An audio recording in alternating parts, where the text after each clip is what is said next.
plutôt convaincu par la console. Enfin, en même temps, moi, j'y joue vraiment en mode console de salon, c'est-à-dire que j'y joue avec la manette Pro, donc elle ne sort pas de son dock. Moi, je la trouve très intuitive.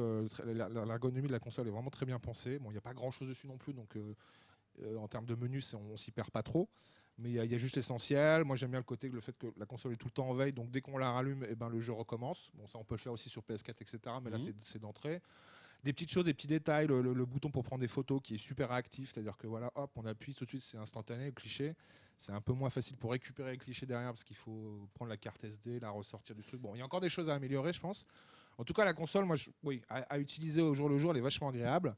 Et puis, il y a Zelda, quoi. Et Zelda, j'avoue que c'est une claque, quoi. Moi, j'ai vraiment, comme beaucoup de gens, je trouve que c'est un jeu vraiment assez incroyable. C'est vraiment on va dire la raison pour laquelle les gens achètent la console. Exactement. C'est clair. Donc oui, super satisfait pour l'instant. Après, c'est toujours pareil. Moi, j'attends qu'effectivement Nintendo annonce de nouveaux jeux à l'E3. Et puis surtout voir le Mario en fin d'année. Et je pense que c'est ça qui va vraiment lancer la carrière de la console auprès du grand public. Alors moi, pour tout vous dire, je suis comme beaucoup d'entre nous dans Zelda. Et je me suis surpris parce qu'au bout d'un moment, je squattais un peu trop la télé à la maison. On m'a dit, ok, t'es bien sympa, mais ça suffit. Et je me suis surpris à prendre la console, à me barrer et à jouer. Et c'est vrai que c'est quand même un plus indéniable. C'est clair. Alors aujourd'hui, on peut le faire avec les PlayStation 4, etc. On peut déporter les écrans très facilement. C'est moins intuitif. C'est encore plus, c'est encore plus fastoche, quoi. On enlève la console et c'est parti. Ouais, l'image est tout de suite. Franchement, là, l'écran est de bonne qualité. Je trouve que l'écran est vraiment très Oui. agréable de la Switch. Donc voilà, c'est plutôt une bonne. Je trouve une bonne nouvelle.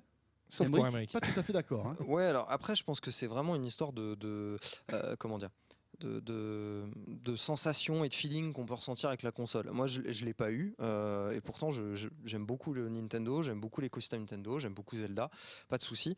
Mais j'ai pas eu ce coup de foudre avec l'appareil déjà. Alors, effectivement, c'est une très bonne idée de pouvoir dire, effectivement, comme tu le disais, je peux prendre ma console et puis aller autre part dans la maison, je continue ma partie sans aucune interruption, ce qui n'est pas toujours possible avec les consoles concurrentes. Sur la Xbox, pour pouvoir continuer à jouer à son jeu, il faut allumer le PC, il faut que ce soit compatible Anywhere ou alors il faut le streamer, bref, c'est un peu compliqué. Pareil sur PS4, voilà, ça se fait via une appli sur le mobile, ou sur la PS Vita, bon bref, c'est un peu compliqué. Mais là, pour le coup, c'est vrai que ça, c'est bien pensé. Néanmoins, je trouve que pour le prix de la console, qui reste quand même cher, moi, pour moi, plein de choses qui sont effectivement, et tu le disais, tu mentionnais 300 € à peu près, et t'en parlais, il y a quelques petits problèmes, on va dire, de conception. Le Joy-Con gauche qui de temps en temps a des pertes de synchronisation. Alors, on a trouvé la solution chez Nintendo, on répare avec un petit morceau de mousse. Oui, c'est dingue. J'ai vu ça sur le web, ils mettent un petit peu de mousse. Voilà, c'est ça. Ou alors, maintenant, quand on en achète un, il n'y a plus la mousse, mais en fait, c'est parce qu'ils ont changé la carte mère. Donc voilà, en tout cas de la manette. Et puis il y a aussi effectivement le fait de pouvoir la rayer, etc. Et je trouve que pour une console finalement qui est plutôt jolie, en fait ce qui lui fait vraiment outrage, c'est son dock, tout en plastique absolument, mais rien pour lui.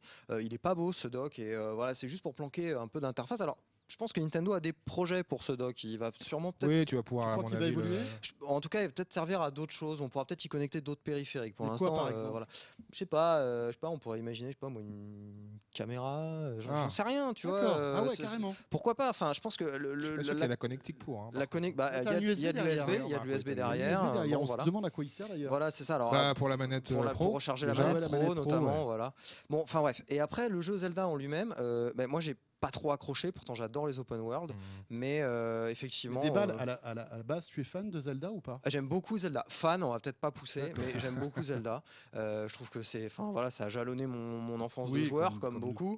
Voilà, mais c'est vrai que j'étais pas trépigné en me disant super, le nouveau arrive, etc. Mais je l'attendais pour voir un peu ce qu'il avait de nouveau à me proposer. Et j'ai pas été hyper emballé. Déjà, je trouve que le parti pris artistique, on adhère ou on n'adhère pas. J'adore. Voilà, il y en a qui adorent parce qu'effectivement, ça fait penser un peu l'univers manga, on le disait juste avant l'émission. Ça fait film de Miyazaki. Et on le voit, mais c'est vrai que, alors, graphiquement, à la limite, on s'en fout presque parce qu'on est tellement transporté dans l'histoire que c'est presque secondaire. Mais c'est la réflexion qu'on se faisait tout à l'heure avec Arnaud, c'est que c'est tout le temps blanc. On a l'impression qu'il y a toujours un halo de lumière même dans les scènes sombres, qui est très embêtant. On se dit, mais qu'est-ce qui s'est passé? Ils ont...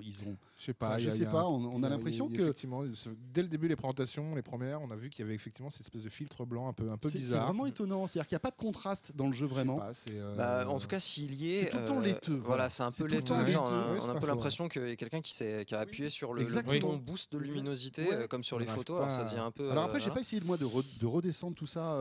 j'ai pas touché non plus. Et c'est étonnant parce que là, on ne le voit pas là quand Pierre joue. C'est vrai que c'est assez sombre, mais chez moi sur ma télé, c'est vrai que c'est assez lumineux. Bon, prochaine étape.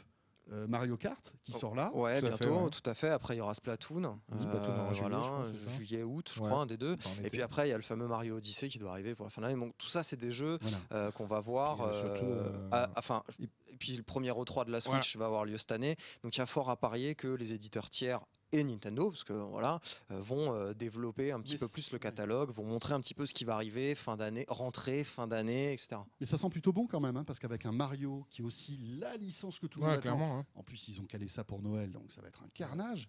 C'est clair. C'est plutôt malin hein, de la part de Nintendo. Non, hein. je trouve que Un Zelda à la sortie de la console, pour les gamers. on met un Mario Kart, qui est en plus on va dire un remake de la version de la Wii U, hein, d'accord. C'est ça. Et un nouveau Mario, pim, juste avant Noël, c'est plutôt malin. Hein. Ouais, en espérant que tous les autres suivent aussi. Voilà. Parce que l'écosystème Nintendo, c'est bien, mais Ouais, on on sait verra, que on l'écosystème Nintendo n'a pas suffi aux autres.